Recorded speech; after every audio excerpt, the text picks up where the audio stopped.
Mesdames et messieurs, bien-aimés dans le Seigneur Jésus-Christ, shalom.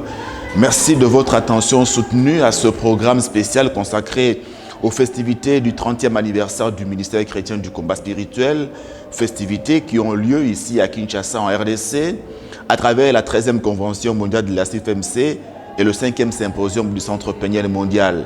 Nous recevons pour vous dans ce numéro spécial une des oratrices de la 13e convention mondiale de la CFMC, en l'occurrence la prophétesse des nations, maman révérende Elisabeth Ngoua Bina, qui est de Libreville au Gabon. Elle est avec son époux le couple visionnaire de l'église de la Lumière chrétienne à Libreville, une église qui est bien implantée non seulement à Libreville, mais également à Port-Gentil et à Mouila. Le couple Ngoua Bina est également parent de plusieurs filles et fils spirituels à travers le monde. Donc nous sommes bénis, maman, par votre présence. Vous êtes oratrice de la 13e convention mondiale de la CFMC, convention qui a pour thème « Femme, aimes-tu Dieu? Rentre en toi-même et examine-toi ». Maman, quel est le message fort que Dieu a mis dans votre cœur pour nous apporter pendant ces festivités des 30 ans en rapport avec ce thème? Shalom, Botenabino, je dis bonjour à toutes les personnes qui nous écoutent ce soir à travers le monde, parce que je sais que le combat spirituel est implanté partout dans le monde. C'est vraiment une bénédiction de Dieu. Alors le message qui nous a été donné par les hôtes ici, c'était « Femme, aimes-tu Dieu? Moi si, Olingi Nzambe ». Alors ça, j'ai retenu ça, je ne peux pas l'oublier. Oui. Vraiment, c'est un bon thème. C'est vraiment même la base, hein. Je dirais même que c'est un thème prophétique. Il est prophétique parce que si tu aimes Dieu, tout pour toi va décoller dans la vie. Si tu n'aimes pas Dieu, tu n'as pas la crainte de Dieu, rien ne va décoller. Alors, pour moi, c'était quelque chose de merveilleux. Et je pense que les femmes vont adhérer, les femmes vont comprendre, les femmes vont se positionner, vont se repositionner par rapport à ça. Je bénis l'Éternel d'être venu à cette 13e conférence. 13e convention. La deuxième convention, voilà, de la CFMC. Et également célébrer Dieu pour les 30 ans du ministère du combat spirituel. 30 ans, maman Elisabeth, pour vous, c'est prophétique? 30 ans, pour moi, c'est un chiffre prophétique. C'est à 30 ans que Jésus s'est levé pour aller vers, pour commencer à parler. C'est à 30 ans que j'ai donné ma vie au Seigneur. C'est à 30 ans également que j'ai été baptisé par immersion. C'est prophétique. Et quand vous voyez ces festivités se tenir dans l'atmosphère qu'il y a spirituellement, qu'est-ce que vous vous dites? L'atmosphère spirituelle me rassure parce que le peuple congolais aime Dieu. Aime Dieu. Je me demande qu'est-ce que ces gens-là font ici. Ces gens-là ne travaillent pas. J'ai essayé un peu de sonder, faire un petit sondage d'opinion. Mais je me suis rendu compte que pour la plupart des gens qui travaillent ont pris des permissions, d'autres ont pris même les congés pour être vraiment concentrés sur cette convention. Être concentrés, et le peuple est béni, et j'ai senti une atmosphère, j'ai senti les anges même dégager l'atmosphère. Oui. Pour une première fois, au ministère chrétien du combat spirituel, on reçoit un chef d'État en fonction qui vient participer à l'ouverture de notre festivité de 30 ans. Ça vous dit quelque chose? Pour moi, c'est pas étonnant, parce que lors de notre premier passage ici, le prophète, donc mon époux, le prophète Béni Ngoua Bina, avait prophétisé. Il avait dit, les chefs d'État viendront ici, louer le Seigneur avec nous ici, au ministère du combat spirituel. Et cet endroit sera aménagé. Je vois cet endroit aménagé. Il ne s'est pas passé 2 ans et on a vu les merveilles de Dieu. Vraiment, pour moi, c'est interpeller tous les chefs d'État. Jésus est bon. Prenez-le comme Seigneur et Sauveur personnel. On peut avoir des milliards, on peut avoir tout. Mais cet homme est d'une humilité incomparable. Je l'ai vu fléchir les genoux. Et on a prié pour lui, il est béni. Voilà. Révérende Elisabeth, avez-vous l'impression que le nouveau leadership de la Fondation Lingui Osho est à la hauteur des attentes qui sont portées sur lui par la grande communauté du ministère chrétien du combat spirituel, pendant que nous sommes en train de célébrer ces 30 ans, 4 ans après le rappel à Dieu de nos parents spirituels? Bon, je dirais que c'est vraiment une bénédiction, c'est une grâce. Vous savez, comme je le disais hier, que la femme puisse élever, éduquer son enfant avec dureté sur tous les plans.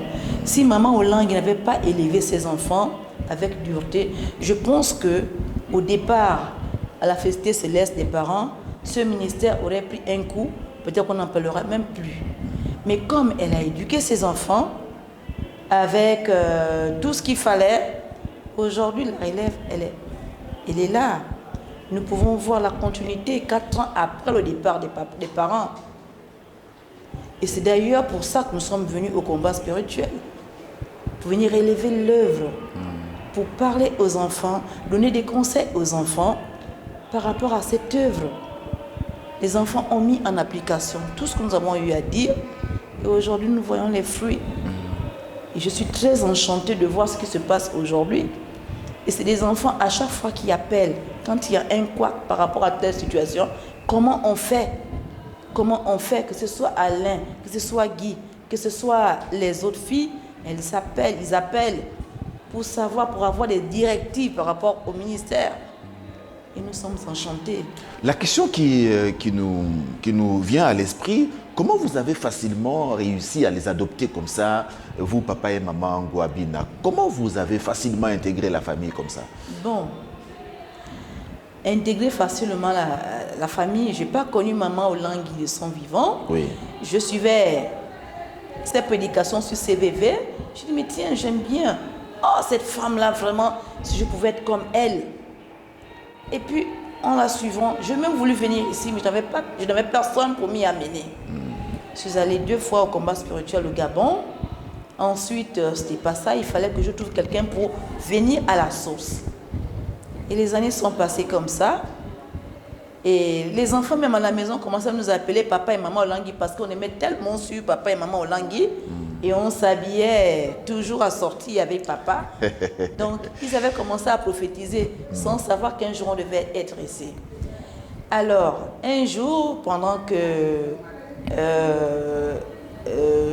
papa Alain est parti avec Ketia et sa délégation pour aller voir l'œuvre au niveau du Gabon. Il y a eu des couacs là-bas.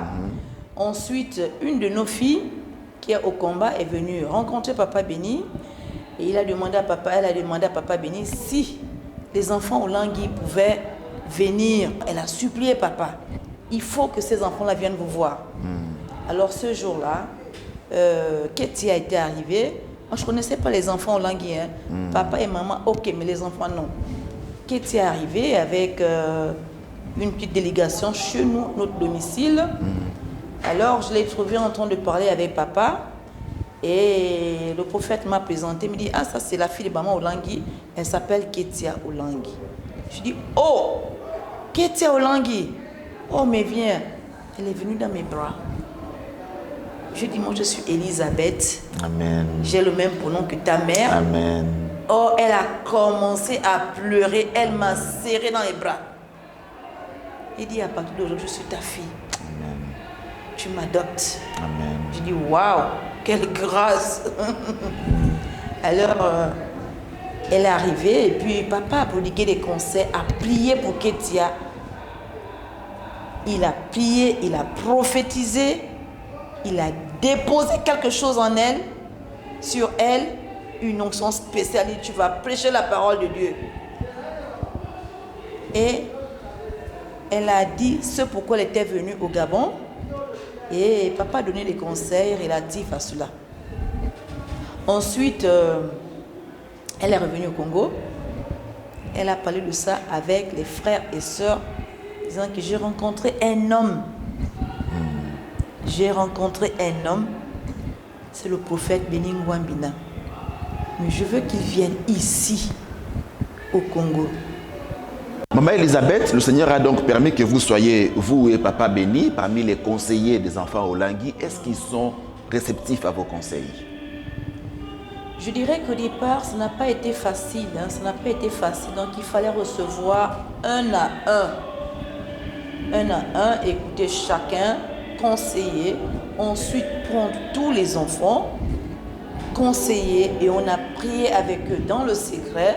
Ils ont été très réceptifs. Et je bénis ces enfants pour leur humilité. Ils ont été humbles et ils ont été humbles.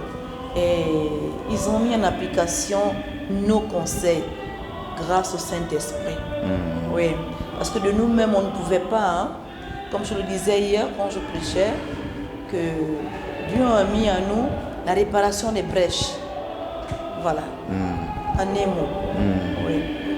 Et donc, on comprend parfaitement que Dieu n'a pas voulu que vous veniez du vivant de parents, sinon vous n'alliez pas jouer véritablement ce rôle-là.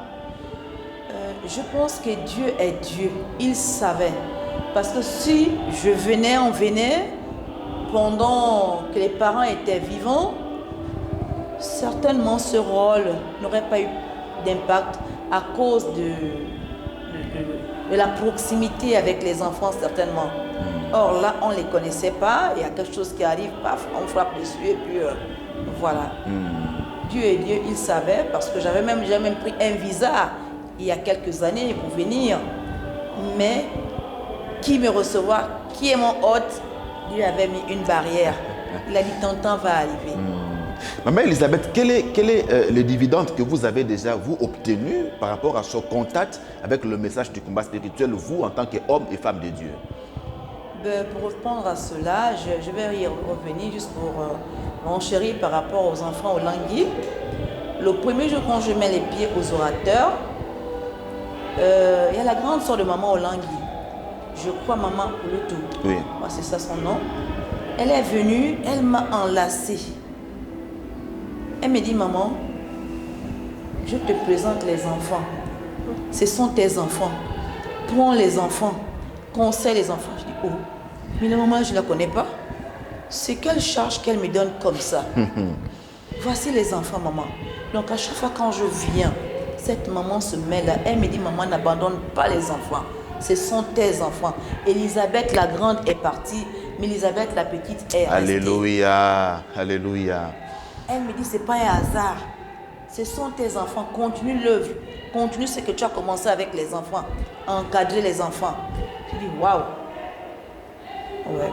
Si vous pouvez réitérer la question. Le contact que vous avez eu avec ce ministère, est-ce qu'il vous a aussi apporté un plus dans l'exercice de votre ministère à vous, pastoral et prophétique? Bon, c'est complémentaire par rapport à ce que nous on fait. Le combat spirituel, je pense que ce moment au Langui, en Afrique, là, vraiment, c'est l'une des pionnières quand même. Du combat spirituel, oui. Oui, du combat spirituel.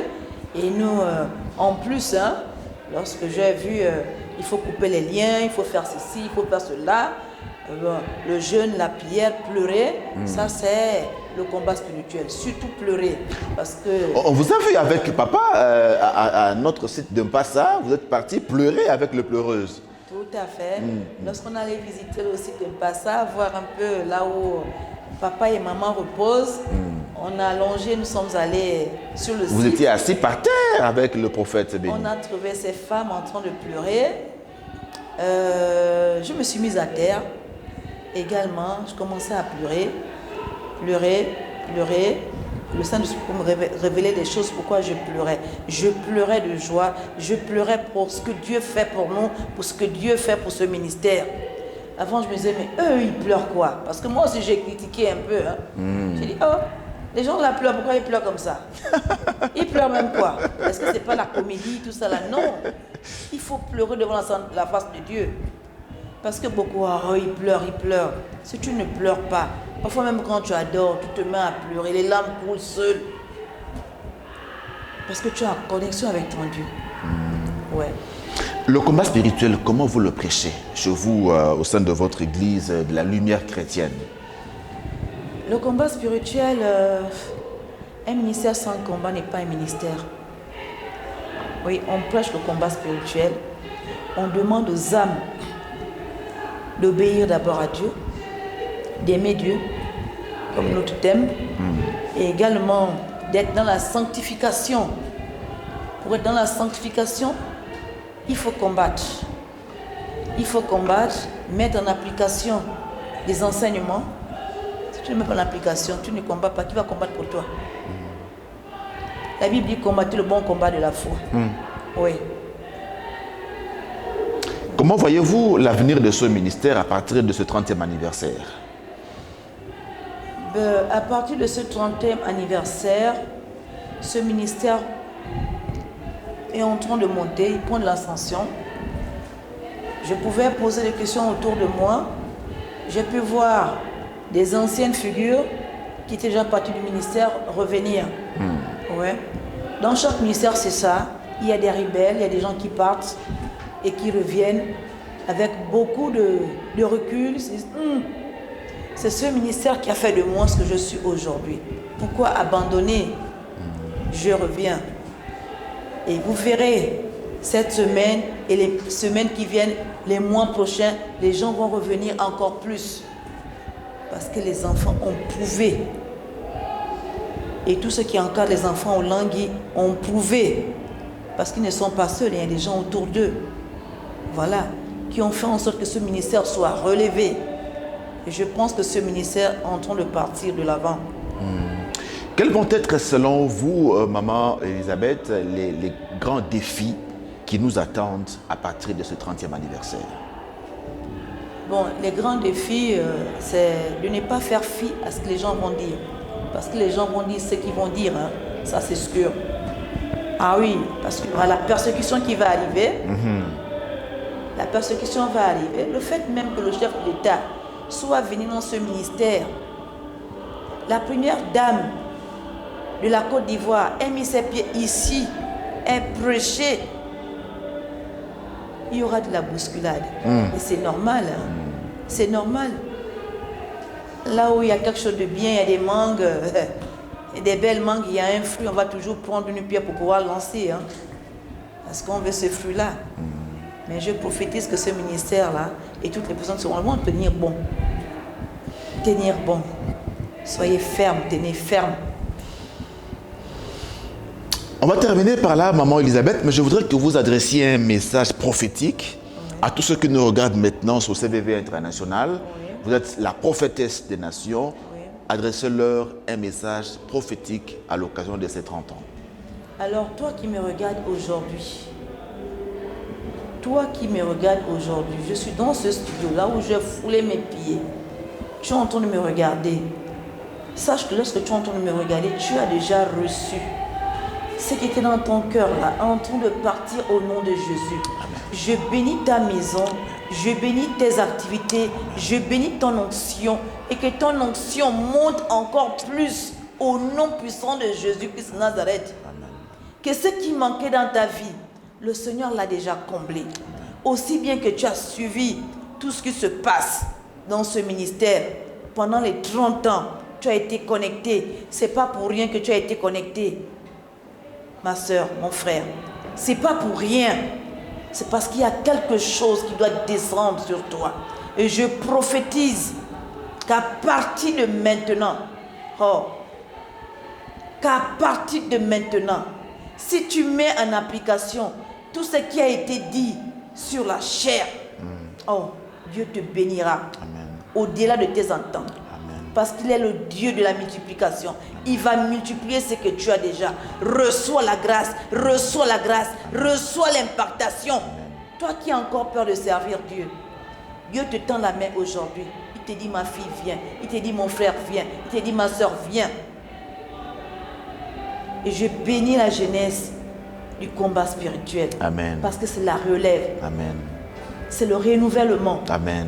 Soyez bénis au nom de Jésus. Amen. Soyez bénis au nom de Jésus. Soyez bénis au nom de Jésus-Christ de Nazareth. Amen. Amen. Merci beaucoup, Maman Elisabeth Ngouabina.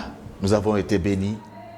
Merci également à vous qui nous avez suivis, mesdames et messieurs. On se retrouve prochainement pour un autre numéro de votre émission spéciale Festivité 30 ans du ministère chrétien du combat spirituel.